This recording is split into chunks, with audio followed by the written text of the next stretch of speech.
Okay. Good afternoon. I'm Ruven Hess. I'm a program manager in SQL Server. I work on SQL Server Parallel Data Warehouse.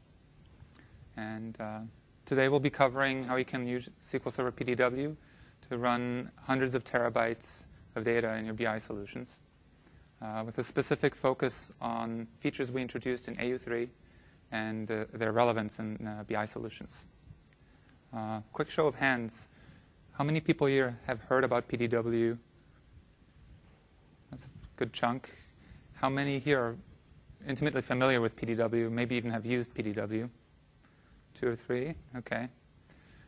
So there's a bit of a mixed crowd. So I'll spend just a few minutes on the trends in the data warehousing space and why something like SQL Server PDW exists, how we fit into the full Microsoft lineup, and what's new in AU3 and how we do shared nothing MPP.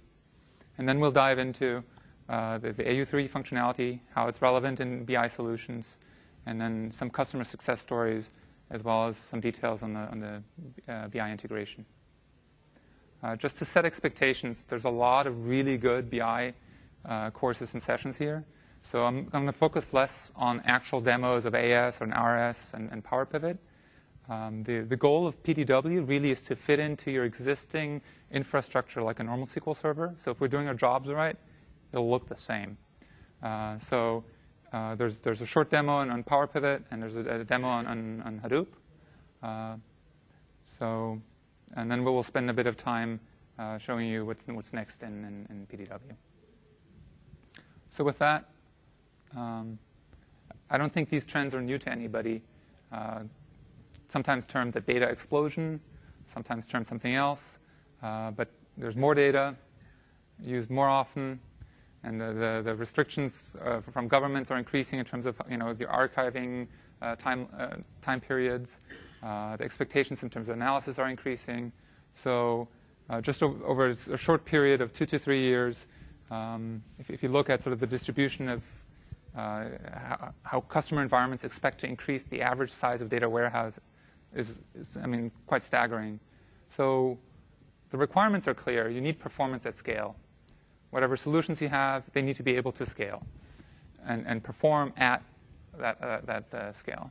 In that same context, it's not only performing at a particular high scale, but also the ability to scale linearly and to have a solution that has a future. So with that, there's sort of a trend in the industry that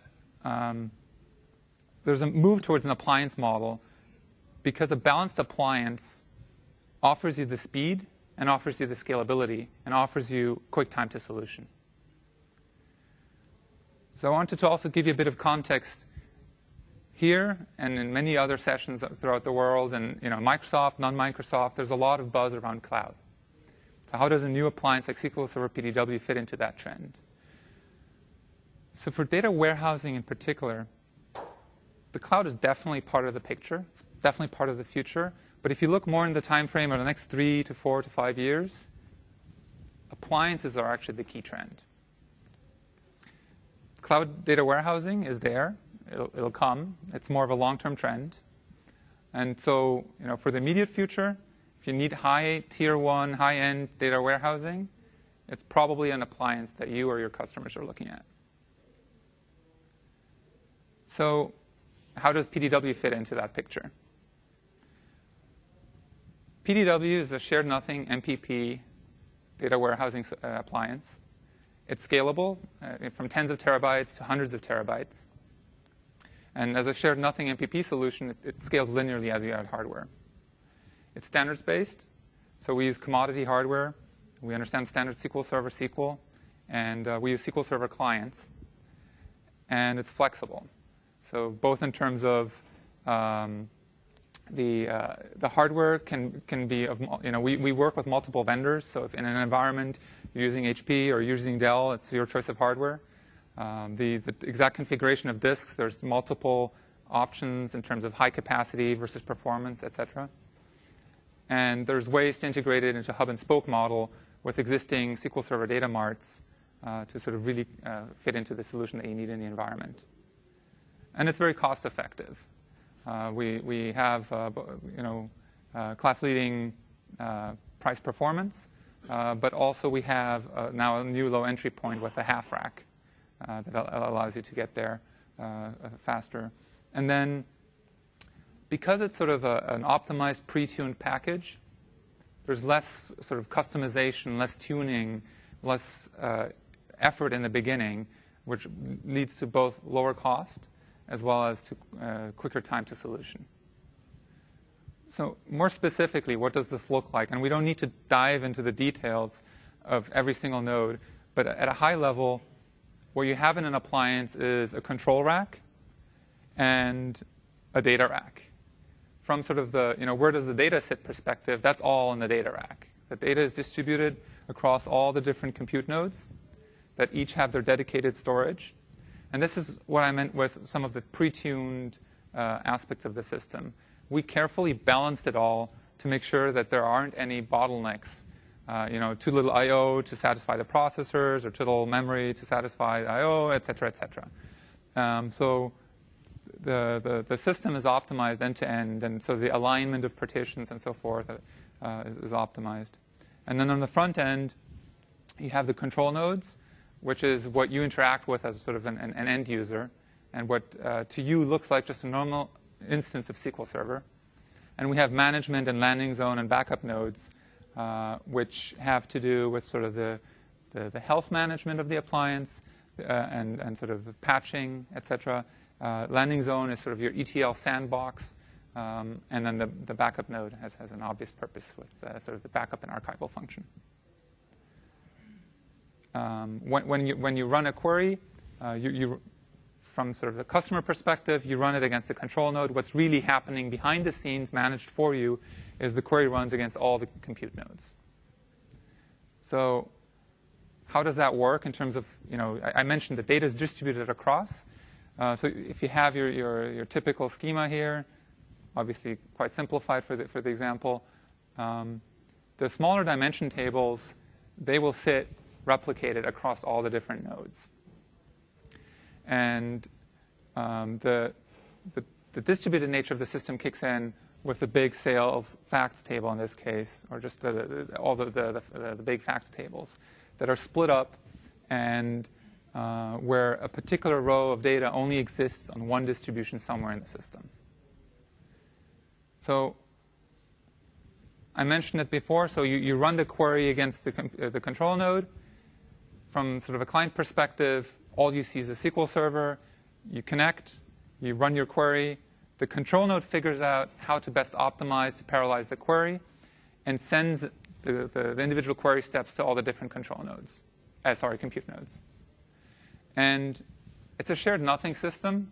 So depending on your query, it might have to satisfy something that isn't distribution aligned, in which case we have a data movement service that moves the data back and forth so that you can satisfy the queries. Now, just tiny bit more data on sort of what that means in terms of the distribution.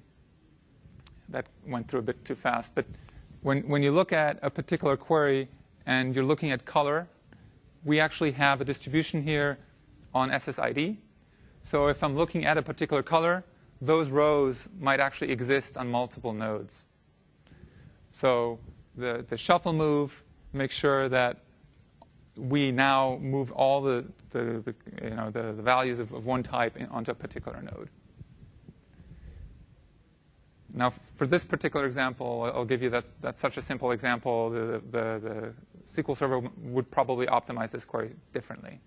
But if you have a longer example with joins against fact tables, that's when the shuffle kicks in.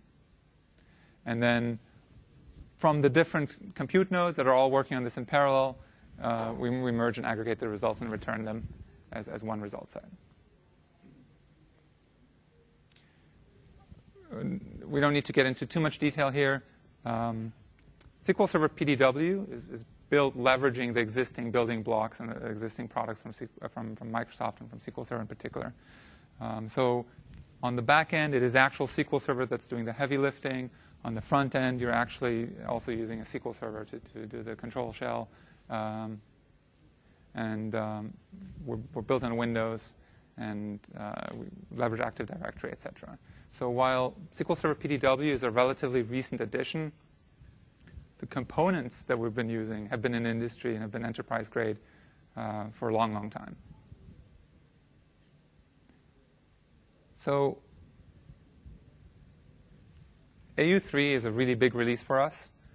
We had 3 release themes: performance at scale, which is to do less work for the same results, and to do the same amount of work more effectively, more efficiently.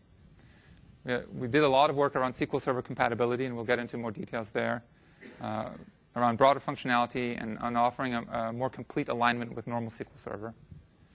And there's work been done in the BI, analytics, and ETL integration. So just to step back, so SQL Server PDW originates from an acquisition. So we moved a system that was based on Linux, using Java, etc., to something that works in our environment and that is optimized for our environment.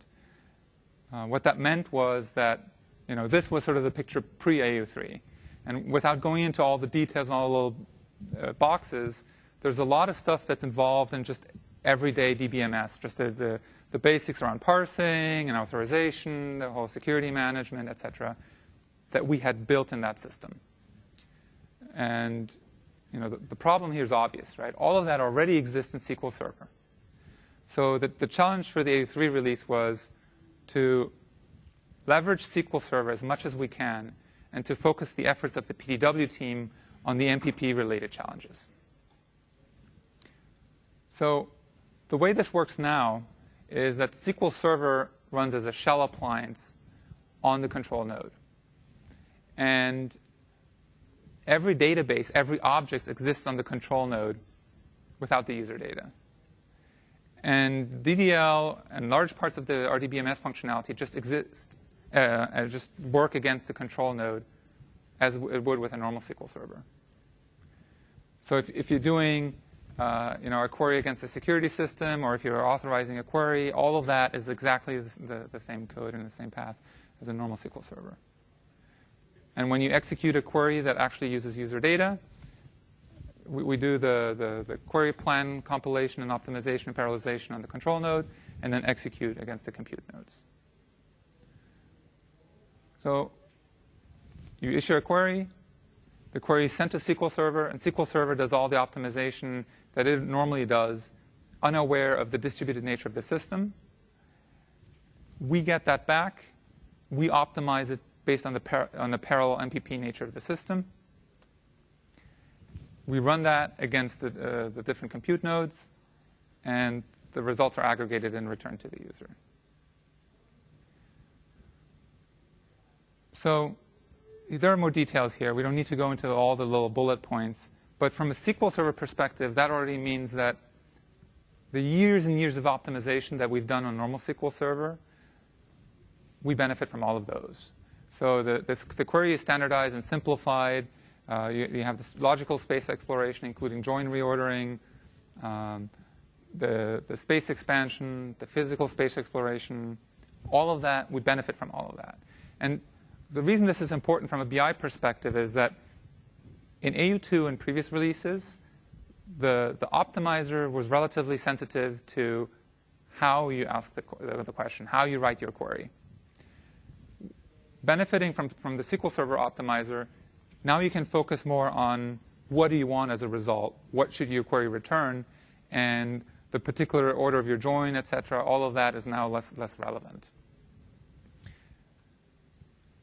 As I mentioned, the different plans that SQL Server generates come back to us, and we inject the data necessary to reflect the distributed nature of the system and to recognize that there are data moves potentially necessary to satisfy the query.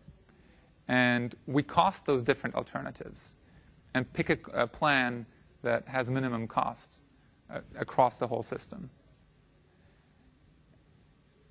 Based on that plan, we generate the adequate SQL to run on the compute nodes, and we send out the queries in parallel. just a bit of detail on sort of the cost model assumption without getting into the specific equation and so forth. Our cost model assumes that the cost of the data moves dominate the cost of the query. And for the sort of heavy lifting data warehousing queries, that is a fairly good assumption in the vast majority of the times, because of the fact that not only do the data moves typically contribute the vast majority of the cost, but if you minimize the data moves, you minimize the size of the intermediate data. And intermediate data is what, at individual steps, introduces basically your compute cost as well. So the data movement operations then are modeled at quite some detail, both in terms of each data move. If you think about the system as a distributed system that's communicating between different nodes, has multiple steps associated with it and different tasks associated with it. And then there's, of course, in any kind of network communication like that, fixed and variable costs, both in terms of setting up the connections and setting up temp tables, et cetera, and then the variable cost in terms of how much data am I moving and so forth.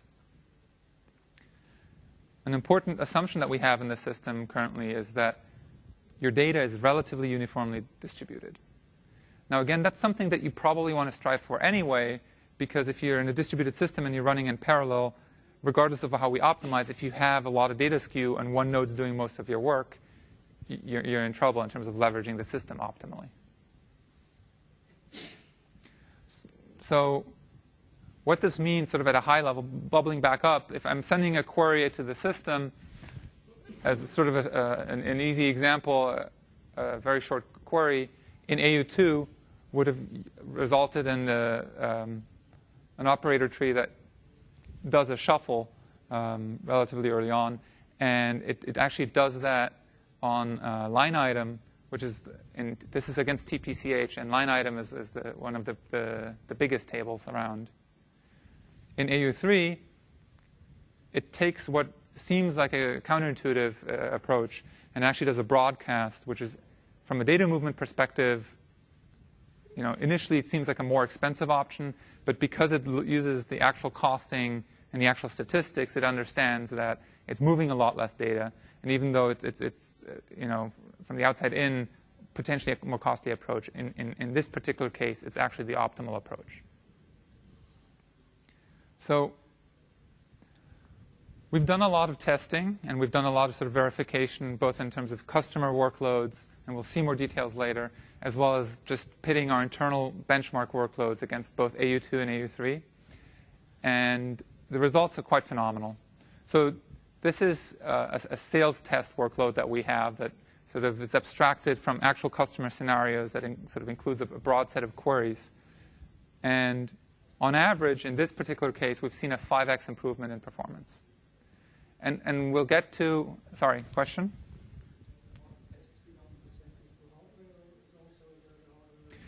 So in this case, this is identical hardware.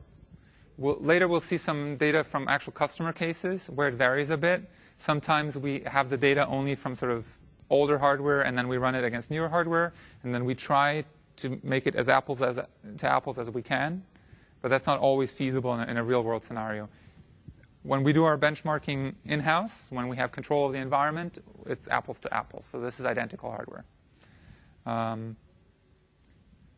Another thing I wanted to point out, and this came particularly into focus when we were working with actual customer workloads, is not only the average improvement, but the fact that the cost-based optimizer oftentimes really had a lot of benefit for the heaviest queries.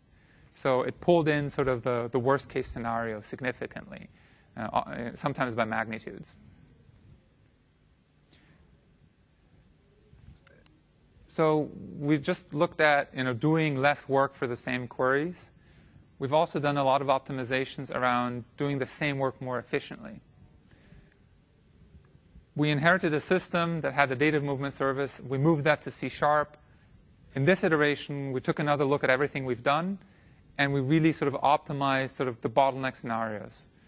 One thing we looked at was the data movement service, where we eliminated CPU overhead where possible, and we had further efforts around parallelization.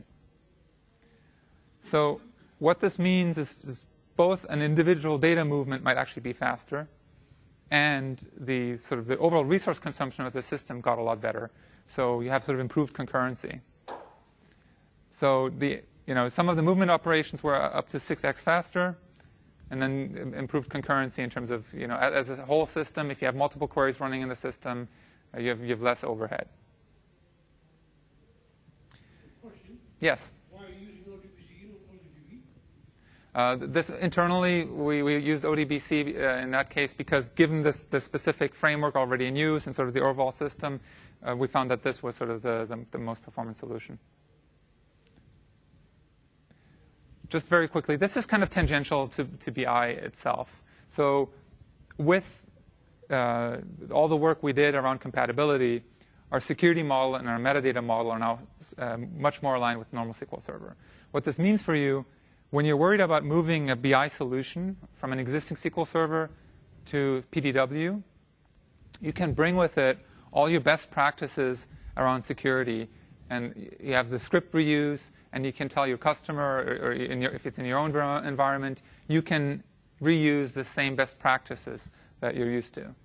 And you don't have to sort of think about a new security system, both in terms of the basic concepts like logins and roles, but more importantly also in terms of how does the system, given a particular complex hierarchy of roles and permissions, how can you guarantee that the system, if it previously allowed access, it will continue to allow access. If it previously denied access, it will continue to deny access. If you're moving from an SMP environment to PDW. And on the metadata side, we now have the existing SQL Server metadata views as provided by SQL Server on the control node. So while in AU2 we quote-unquote mimicked SQL Server, it is now actual SQL Server that is fulfilling those requests. And then we extended that with views that are specific to PDW. One of the most direct impacts of this is that all the tooling, both your own scripts as well as third-party tools that rely on these views, now have an easier time working with PDW. Related to that as well, so the original SQL Server PDW, as well as AU1 and AU2, used a SQL Server driver for PDW specifically. Starting with AU3, we actually support the normal SQL Server client. And this is quite exciting, actually. So what this means for us is not only do we have better integration with tools, and not only do customer environments not have to add an additional driver to their list of supported drivers, add another driver to the list of things that they manage, but SQL Server clients have actually been heavily optimized over the years. So when using the SQL Server client, we have a twofold performance improvement in terms of the return rates, and we have a fivefold improvement in terms of the connection times and sort of the latency of the driver. And we'll see that in a moment in the demo, but the impact is striking. So, as you build BI solutions, as you interact with BI solutions, you're aware you connect, you set up some basic settings, you look for tables. All of those send small queries back and forth to the servers. And this is sort of an addition, used to be an additional latency item every time around. Sorry, question? So what are the plans regarding SQL Server data tools? We'll get to that towards the end. I have a roadmap of all the different things. SQL Server data tools and SQL Server management studios, SSMS, are currently not supported, but we are working on supporting them in the next release. Around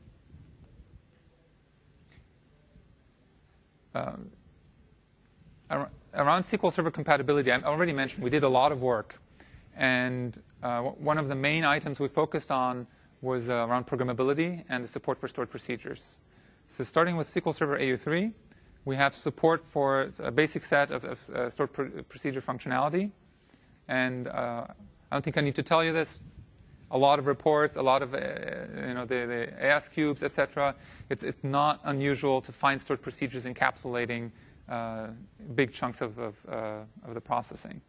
And so with this, you have the typical logic reuse and the porting of existing scripts and so forth.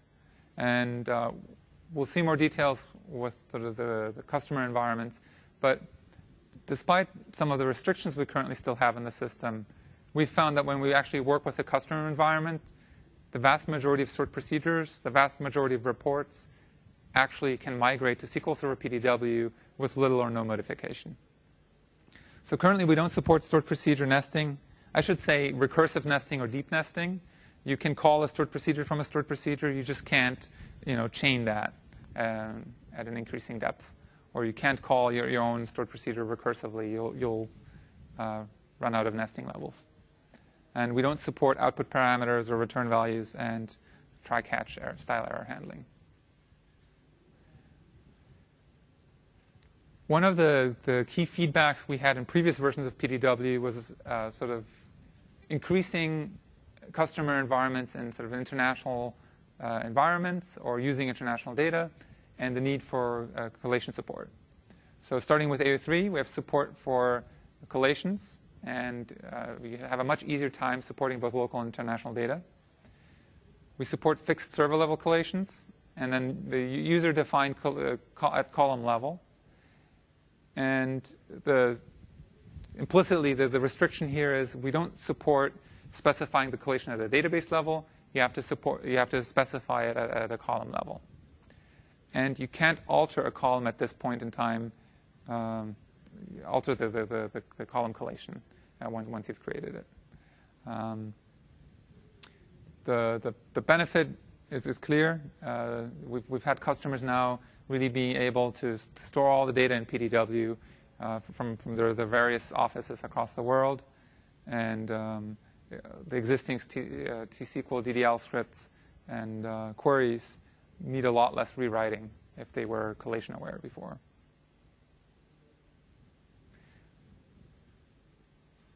I mentioned BI integration, and we'll actually see the Hadoop connector at work later. We've done a lot of work in AU3 to connect to sort of the top tier 1 partners, tools out there. So we have a connector for Hadoop, and this is a bidirectional import-export interface between Microsoft Hadoop and PDW. It has delimited file support, and it uses the existing tools. It uses the existing infrastructure on PDW to ensure that you really get parallel loads from the landing zone.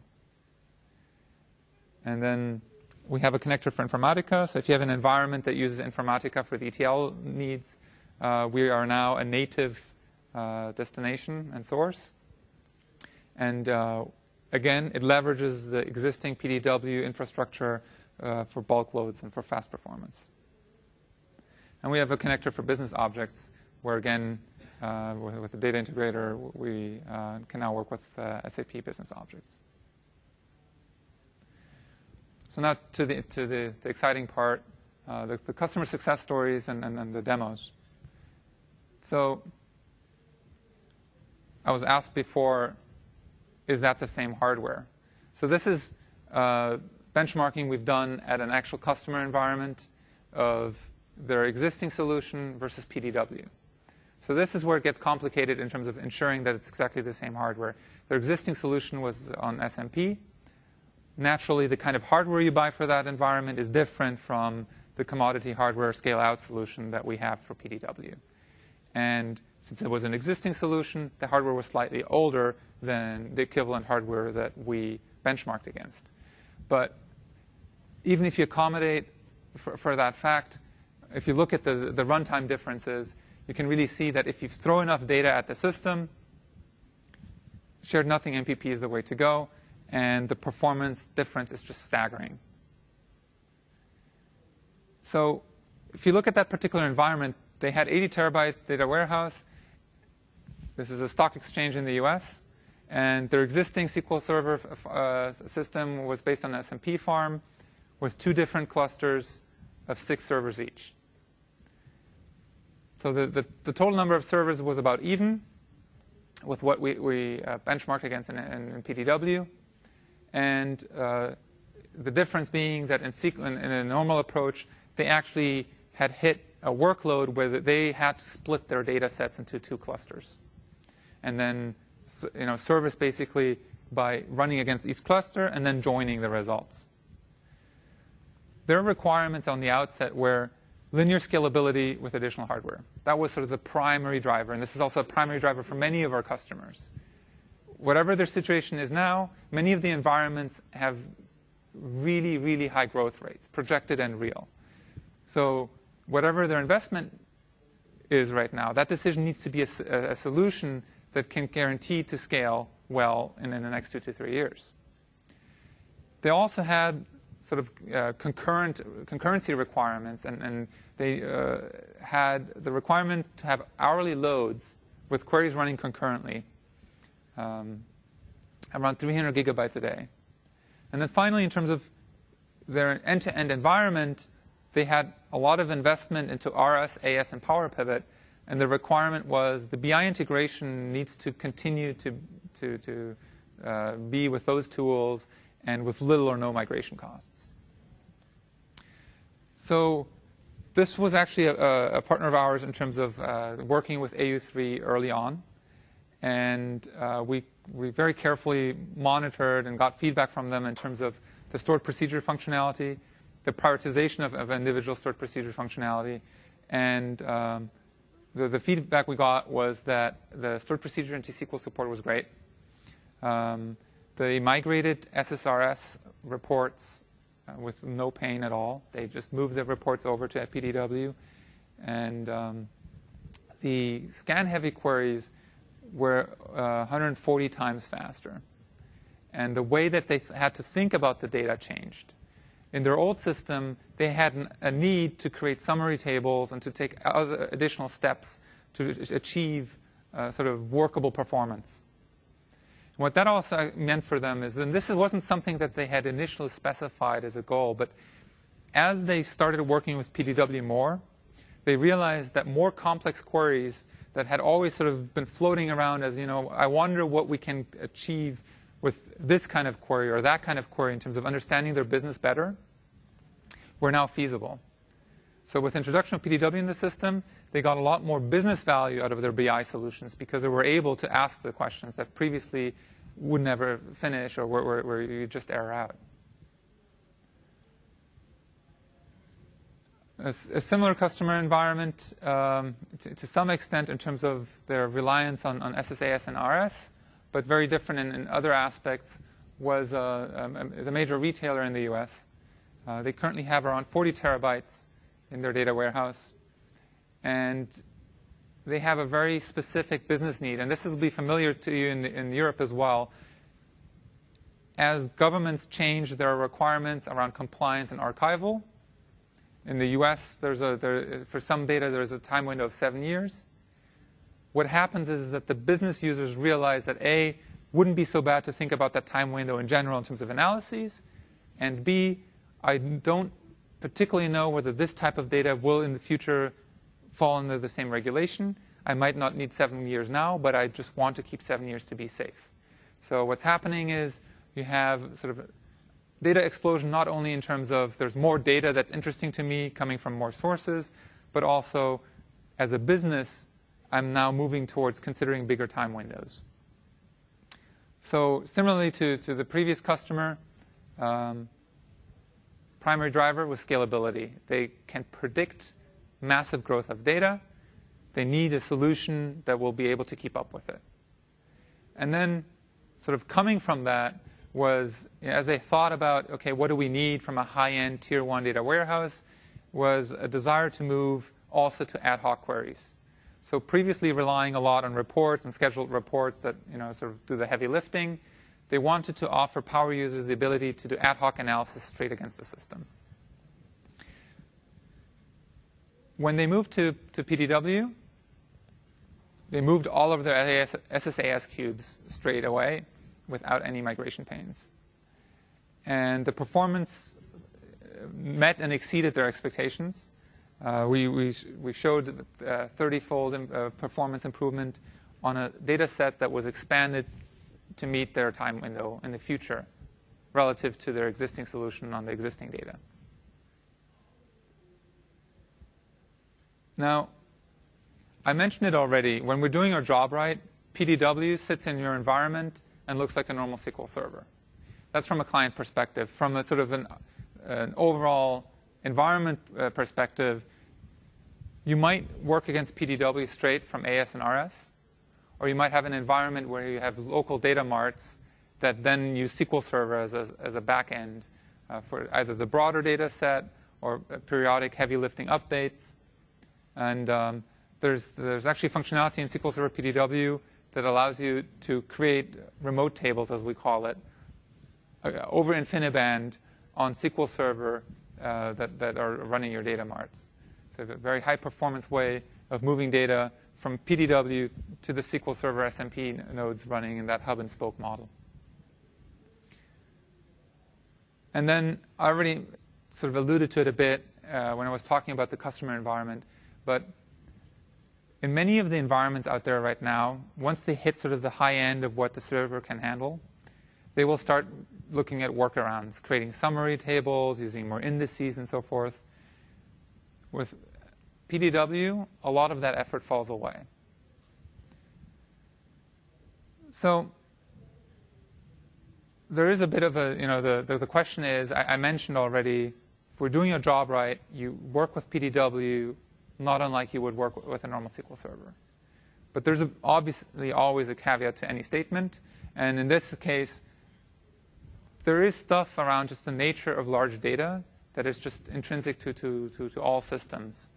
So as you scale up data, if you have a lot more data to process, a lot of the existing tools are not optimized for that kind of work. And a lot of the existing defaults you sort of need another look at. So for example, for SSAS, some of the standard query timeout settings, they make sense in terms of a normal environment, but in sort of a large data environment, we found that sometimes they need to be adjusted. And then query design is very crucial. And this is both in terms of the execution on PDW or any other system, but also in terms of what you get back. When you're dealing with a relatively small data set, you're tempted to just basically go select star from and see what comes back, and then I'll work from there. When you do that against a fully loaded MPP system or any other database system with that much data on it, you'll get into trouble both in terms of the execution time, but more importantly, everything between that system and your client, including your client, is very unlikely to be able to handle what comes back at you. So what we found in a lot of customer environments, the first kind of trial queries would saturate the network or would clobber the client system that suddenly gets millions and millions and millions of rows back. Then there's some sort of restrictions that are specific to PDW. Some of these are temporary. At this point in time, we don't support foreign keys, but that's something we're working on for future releases. But more importantly, there are some aspects that just have to do with a shared nothing MPP system, in that just the nature of the system requires you to think a bit more about your data design and your retrieval planning. In that, as I mentioned, you have data distributed across all nodes. And depending on how you join your data, to satisfy that, we will move data around. What that means is, if you have a particular query and you're adding a column just out of interest, you want another column returned, if you're not careful about it and you're just sort of adding columns because out of curiosity, if that column or that table that you added to the query, if that happens to be distribution misaligned with everything else you've already been doing, you will be adding a data move, and you'll have sort of a big incremental step of a performance hit.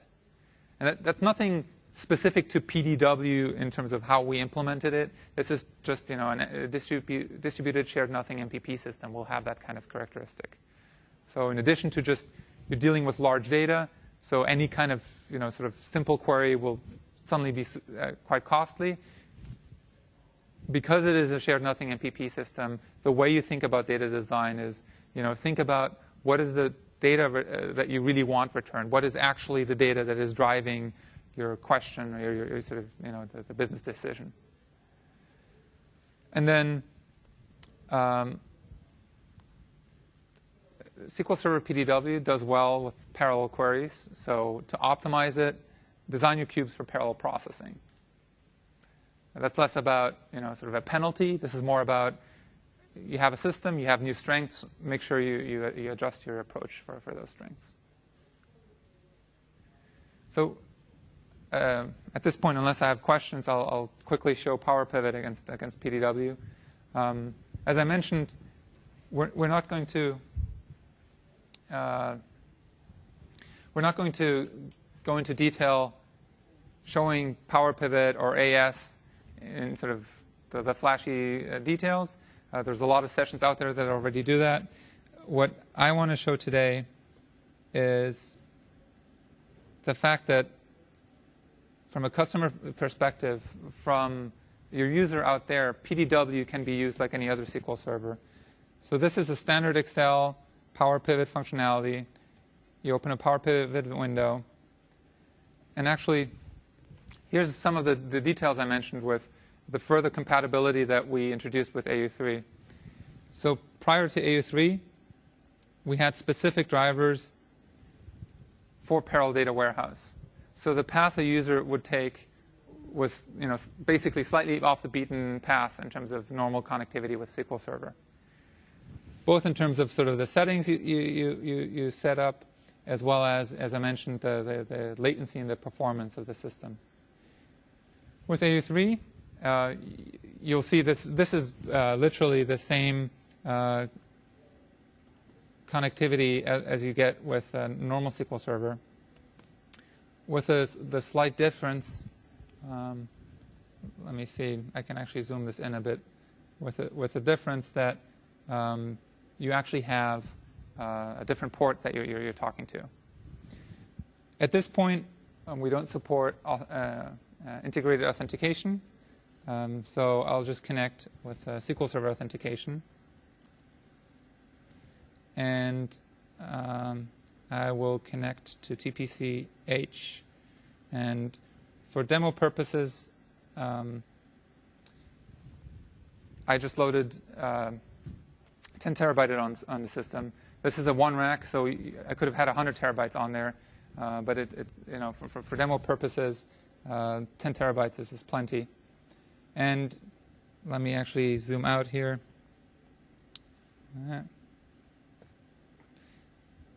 Sorry about that. This is, as you see, this is standard SQL Server connectivity, or I should say Power Pivot connectivity with SQL Server. I could be selecting my source tables and working from there. I'll actually make it a bit faster for our demo, and I'll just paste in a query that I had prepared. This is a pretty simple query against TPC-H, and we'll run it. So now it's running. I didn't take any special steps from sort of a user perspective. This is as if I had pointed at any SQL server. On the back end, however, let me refresh this. On the back end, if I look into a particular query, SQL Server PDW took that query and optimized it to run against multiple steps on all the different compute nodes. In this particular case, there are actually there are 2 times that the optimizer decided to move data around against the different compute nodes to satisfy the query. And if you look at that, a shuffle operation or one of these operations, this is running against all the different nodes in parallel. So it happens to be a completed step, but SQL Server PDW takes care of parallelizing the query and runs it against all the SQL servers that are doing the heavy lifting on the compute nodes. And in the end, you, from a user standpoint, get the data back just like you normally would, and you can work with it as if it were, there's no difference here between SQL Server PDW and SQL Server. So if I wanted to see the revenue by container, or if I wanted to break it into a pivot chart, all of this is standard SQL Server, I should say Power Pivot functionality when pulling data from SQL Server. So this is sort of the goal we have. from a user standpoint, in Power Pivot, in AS, the incoming step is just like any other SQL Server. With the awareness of, I have a PDW system in the back end, advanced users can then optimize their cubes to do parallel processing, et cetera. But sort of from both existing solutions as well as users that are used to working against normal SQL Server, using Power Pivot or ASRS against normal SQL Server, they have an easy migration path onto a system that can handle hundreds of terabytes. The similar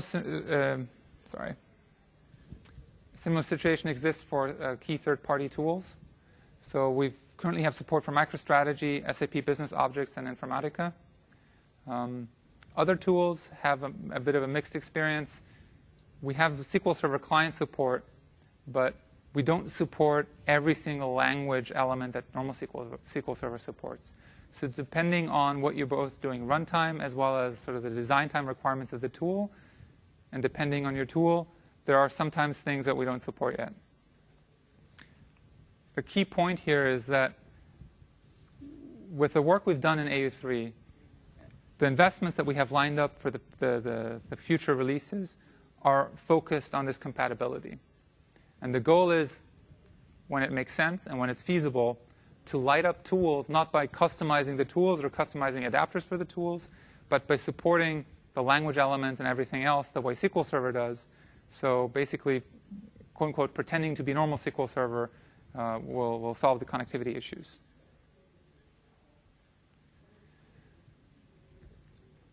Now we're going to move into a bit of a tangent in terms of Hadoop connectivity. So if you had any questions on the previous section. OK, doesn't look like it. So who here has been to Hadoop and big data sessions this week? OK, it looks like almost everybody. Who's already seen Hadoop or big data approaches in their existing environments, or sort of are working on it right now in terms of their existing projects? OK, fewer. So this is material I'm sure you've seen before. From an environment perspective, there are new challenges arising for business analytics. You have a huge amount of data that is currently born, quote unquote, unstructured. And this might be from sensors. This might be from mobile devices, from blogs, from just general web data. The different manufacturing environments or operational environments have more and more sensors in them and more devices that are, quote unquote, aware and sort of report their status. And corresponding with that, there's been an increase in sort of a demand for near or real-time business analytics on that data.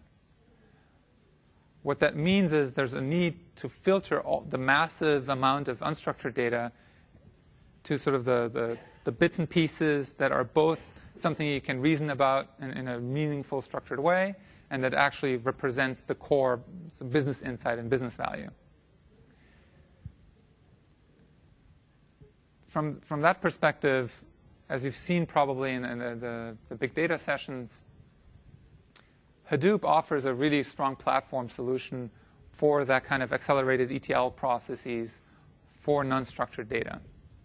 So you have the fast and flexible development and sort of the handwritten refining of those ETL queries and those sort of data gathering queries. And you can keep the HDFS cluster or whatever you're using around as a cost-effective data archive and to keep the historical data practically forever. What this means for us is there's a coexistence of this kind of system and this kind of data with a system like PDW.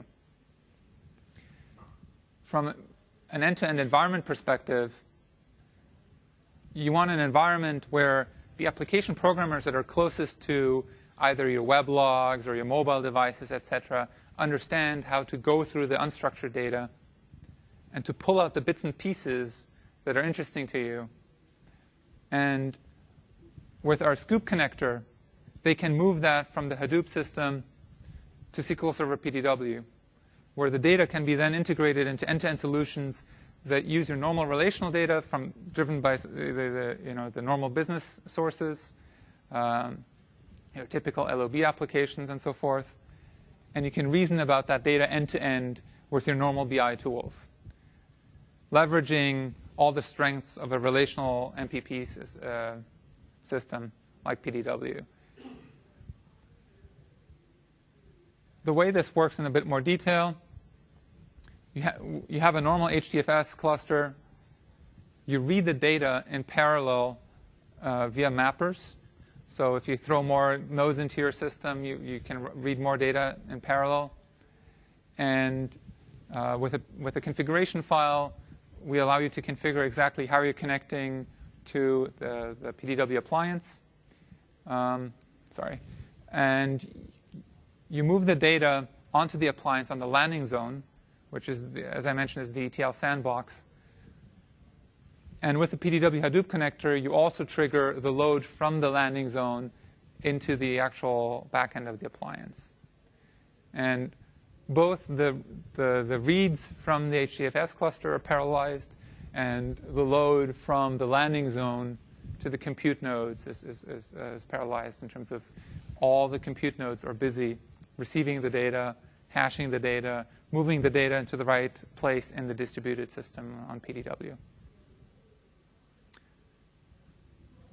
If you sort of thought about the details here, you'll notice while you're landing the file, so there is a further optimization we could be doing around just streaming the data through. This is our first iteration of this connector, so that the focus has been on compatibility and on connectivity. And we have further releases planned where we'll optimize it, better performance, more functionality. So let's have a quick look at how that works.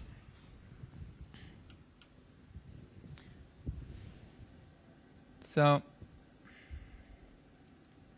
this is normal connectivity to Linux environment. All right.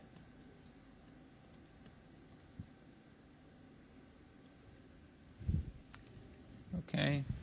So just in case you don't believe me, there we are.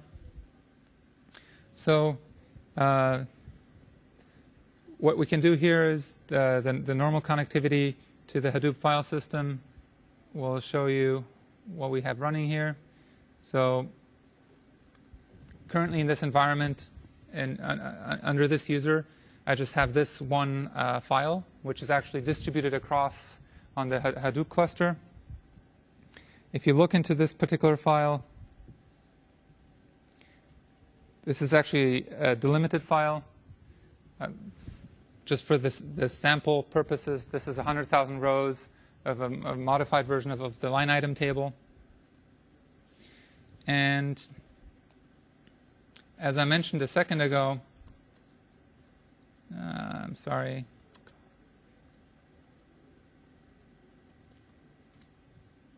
We follow the standard approaches in terms of a configuration file in XML, specifying exactly the setup that the configuration that the scoop connector uses when connecting to PDW. And when we run this,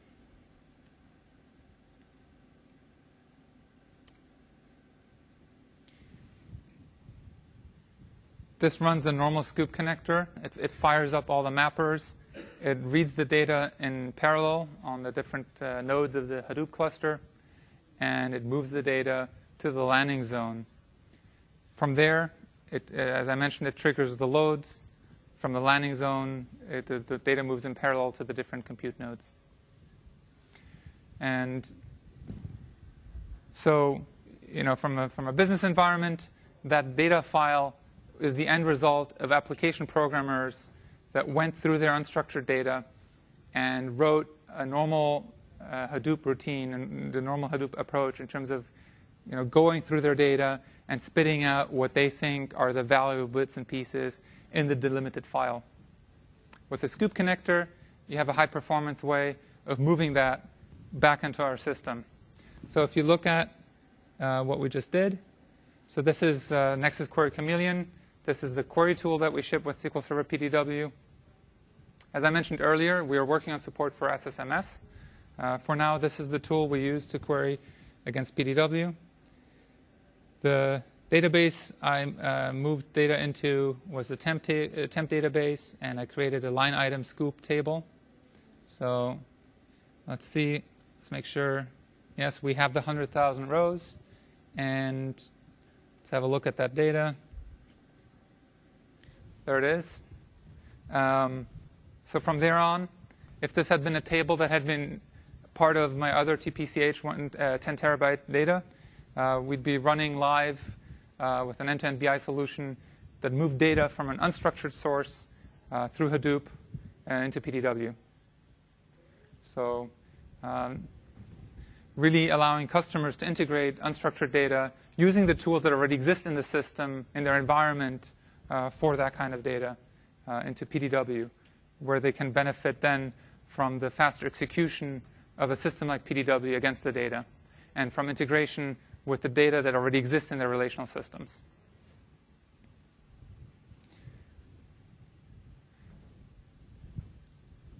One thing I wanted to sort of close on is I already mentioned a lot of things that we introduced with AU3. SQL Server PDW has been following a very agile approach. We aim for a release every 6 to 9 months. And this is enabled by the fact that we're leveraging SQL Server for much of the heavy lifting. And we're basically optimizing and unblocking functionality that exists in SQL Server with sort of the specific work necessary for the MPP case. And over the last 2 years or so, we've successively increased the surface area and increased the compatibility with normal SQL Server, starting with a system that was basically a translation from the acquired Data Allegro system, and then every 6 to 9 months, adding significant blocks of functionality, moving the system into complete alignment with SQL Server. So some of the questions I got today were around when is SSDT support coming, when is SSMS support coming. A lot of that is in vNext. There's also some really exciting functionality coming online with Column Store. There are a lot of sessions actually this week around the Column Store on the SMP side. So if you've seen that functionality, we'll be lighting that up in a PDW context with the next release. A lot of functionality around integrated authentication and sort of completing the use case on stored procedures is coming online with the next release. And we're moving towards Windows 8 and SQL Server 2012. So you'll benefit from all the optimizations and the stability improvements and some of the advanced functionality in Windows 8 and SQL Server 2012. And there's a hardware refresh coming, both in terms of sort of the continuous updates that, since we're using commodity hardware, we benefit from the usual cycle that Intel and everybody else does in terms of every 18 months or every, year or two, they have either a new hardware architecture or a tick up in terms of the clock frequency. So we'll be benefiting from that, and we're looking at actually improving the architecture end-to-end as well.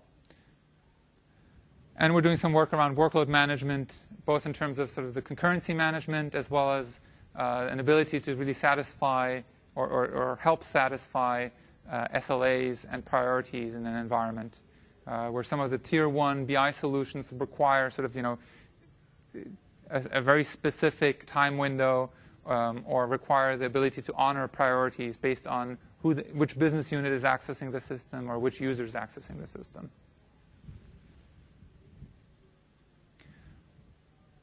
So what I hope you got out of this today is an overview of SQL Server PDW. We had a bit of a mixed crowd today. Hopefully now everybody can say, yes, I know what PDW is. I've seen some details about PDW. And specifically, an awareness of what's in AU3 and the applicability, the relevance of those features in a BI context. As I mentioned, PDW is a shared nothing MPP appliance that allows easy scalability for tens to hundreds of terabytes. And AU3, especially with BI solutions based on the Microsoft stack, allows you to reuse your existing BI solutions now in a system that easily scales to hundreds of terabytes. From a specific customer context, I'd expect at least 5x performance versus AU2. And as we saw, the performance difference between the common approaches, when you really throw a lot of data at the systems, is just staggering what you can achieve with PDW. So with that, there's a lot of related content out there. There's big data related topics. There's a lot of different BI tools and AS, RS, Power Pivot related topics out there. There's also, for those interested in more of sort of the hardware optimizations, all the work we did to align I/O with CPU, with memory, and all those details.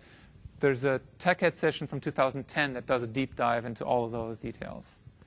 For those interested in terms of, how does Hadoop fit into the picture, Dr. DeWitt in 2011, the past session, has a lot of context in terms of, how does Hadoop fit into a picture, or where systems like PDW exist, or the other way around. These are the general track resources. I think you've seen this one often enough. I would like to encourage you to fill out the feedback. It's crucial for us to know what are we doing well, what do we need to improve on, and how can we do this better next year. With this, I'd like to actually open it up to questions. I hope I left some time. Yeah. I have two questions. One is, are there any plans to change the isolation levels that are supported? So currently, SQL Server PDW only supports read uncommitted.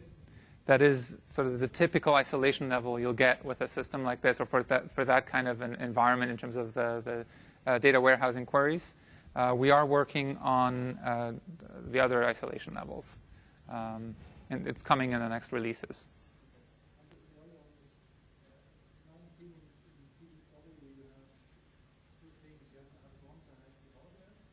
I'm sorry, what? Yeah. Yes. Mm-hmm. Yeah.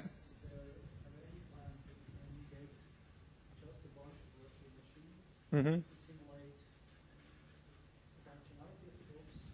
And the next thing is also possible for the customer to just work on the benefit of our optimizing Yeah. without using hardware. Yeah. So let me repeat the question. So the question was, are we working on providing sort of a whole MPP, so the whole PDW system virtualized, so a user can use it sort of as a test environment, as a dev environment, and also just, potentially just as a solution in of itself in terms of you have everything virtualized, and then you put whatever hardware behind it that you want. We are working on having solutions that allow you to test and dev against something that isn't running on a full PDW appliance. As to the second part of your question in terms of running in VMs but not against the actual hardware, I'm not sure where we'll go with that. A lot of the benefit of something like PDW is in the fact that the time to solution, the performance, and so forth is from the fact that we optimize for a particular set of hardware and for a particular lineup. The moment you move off of it and you just sort of allow flexible configuration of everything, then you get into the usual problem of, well, how do I tune this? I did it slightly differently, but now I have all these performance bottlenecks. Where's my issue, right? So, does that make sense?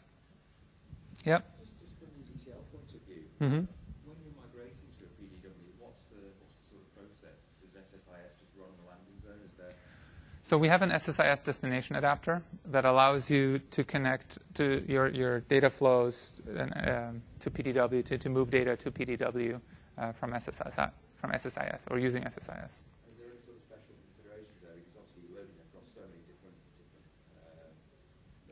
clusters with different parts of the data sets. So that's transparent to you. The distributed nature is apparent mostly through one thing, which is when you do the data modeling, you need to be aware of the fact that we have replicated tables. Those are the tables that I mentioned earlier as the dimension tables, that are the small tables that get copied across every node. And you have the distributed tables, which are your fact tables, which are sliced across.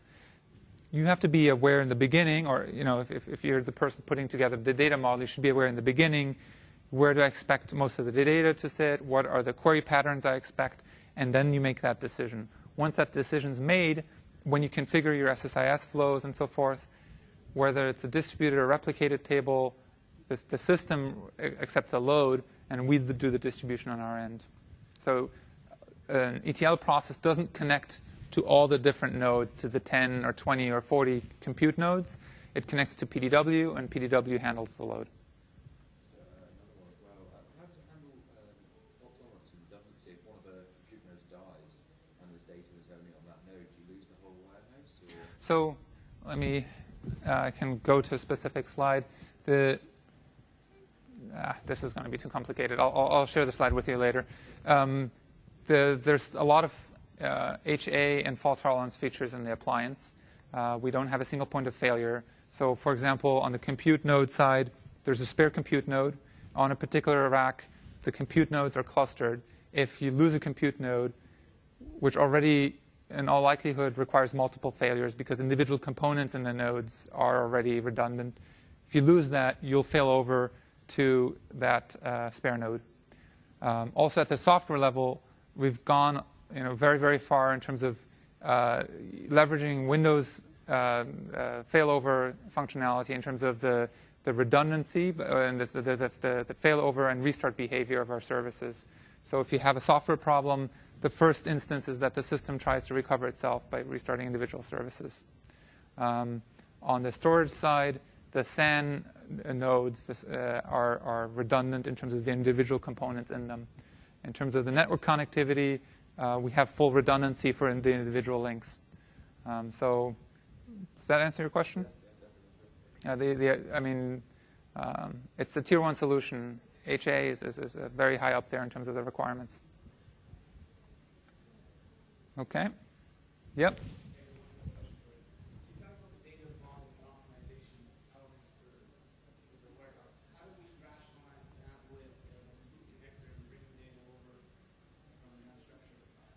Okay, so the question was if I understand you correctly, I mentioned sort of the data modeling of a data warehouse and so forth, and how do I rationalize that with moving unstructured data into the environment. Is that right? Yeah, well, basically, there's some work that needs to be done to take advantage of the performance of that architecture. Right? Yeah. So how, with the scoop connector, it sounds like it's basically just grabbing data and dumping data. Yeah. Where does the optimization of how that data gets laid out on the warehouse happen, or how would you inject that into that? Into that picture? Yeah. So, oops, I'm sorry. There's 2 parts here. One is I have the data model itself, and I think about, here's my data model on the appliance, and here's the workload, the queries I want to get out of it. And then there's a second one, which is I have unstructured data out there. Who's going to think about the unstructured data in terms of pulling out the specific bits of knowledge that I can glean from that? And then, as you mentioned, there's sort of the interface between, okay, I'm pushing this data out, where does it end up, right? So when I'm putting this data model together, presumably in cooperation with a person who understands what is worthwhile data on the unstructured side, I need to decide this target table. Is this going to be a distributed or a replicated table? What's the schema of this table? And what are the data types, etc. In all likelihood, given the kind of nature of the data that you're trying to get from the unstructured side, you'll probably be creating a distributed table on the PDW system for this kind of data, because if it's sensor readings from millions and millions of sensors out there, or data coming back from millions and millions of mobile devices and so forth, it's typically a fact table that you're creating. Does that make sense? Is that what you were looking for? Yeah. So in the DDL for table creation, we have standard SQL Server syntax extended to take into account sort of the additional distributed nature. So if you specify a normal create table DDL, you'll end up with a replicated table. And if you, in addition, specify what column you want to distribute on, basically your hash distribution column, then the system will create a distributed table for you from the table creation perspective. From a query perspective, then that's transparent to you. You just write a normal SQL query, and the system just optimizes it for you. How does it work from a development point of view? You're supposed to develop on production systems, but you've only got production PDW. So from a development point of view, there's a few things to keep in mind. One is the system does support multi-tenancy, so you could have multiple databases on the system. A second is we offer a dev appliance as a sort of a scaled-down hardware offering. Another is that actually a lot of environments have requirements around having duplicate systems where dev and test and production need identical systems. So for many IT environments, they'll just have an extra set of hardware around. And then, as we mentioned, sort of going forward at some point in time, it's likely we'll have something VM-based.